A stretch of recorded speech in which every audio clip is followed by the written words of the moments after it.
رمضان کے مہینے میں 3 گھنٹے بہت قیمتی ہیں. کوشش کریں کہ ان 3 گھنٹوں میں آپ کی عبادت ضرور ہونا چاہیے. نمبر 1، تہجد کے وقت. تہجد کا وقت ویسے ہی بہت قیمتی ہے، پھر رمضان میں تہجد کا وقت آپ اس کی فضیلت کا اندازہ کر سکتے ہیں. 5 وقت کی نمازوں کے بعد سب سے قیمتی اور سب سے اہم جو نماز ہے وہ تہجد کی ہے، اور تہجد کا وقت یہ 24 گھنٹے میں سب سے زیادہ قیمتی ہے. تو آپ سحری میں اٹھ رہے ہیں، 1 گھنٹہ پہلے اٹھ جائیں، اور تہجد کے وقت میں آپ کی کم سے کم 1 گھنٹے کی عبادت رمضان کے مبارک مہینے میں ضرور ہونا چاہیے. اللہ اس وقت اعلان لگواتا ہے کوئی مجھ سے مانگنے والا میں اس کو عطا کروں، ہے کوئی مجھ سے بخشش چاہنے والا کہ میں اس کی بخشش کروں.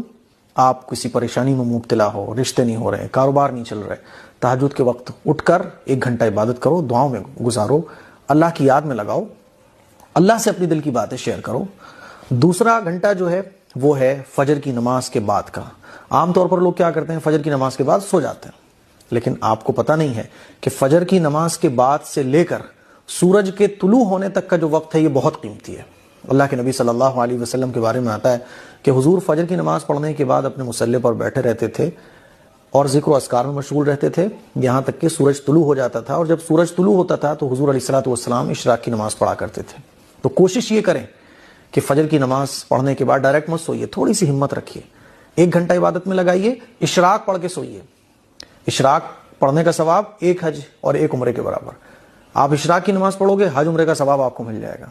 تیسرا اہم وقت ہے وہ ہے افطار کا وقت. اللہ کے نبی کا ارشاد ہے کہ اللہ تعالیٰ روزے دار کی دعا افطار کے وقت قبول فرماتا ہے. تو افطار کا جو وقت ہے وہ ہمارا کہاں گزرتا ہے، بازار میں، خواتین کا کچن میں. کوشش یہ کریں کہ کام آپ کے افطار سے 1 گھنٹے پہلے ہی سے مٹ جائیں، اور آدھا پونا گھنٹہ آپ افطار کے وقت دعا مانگیں.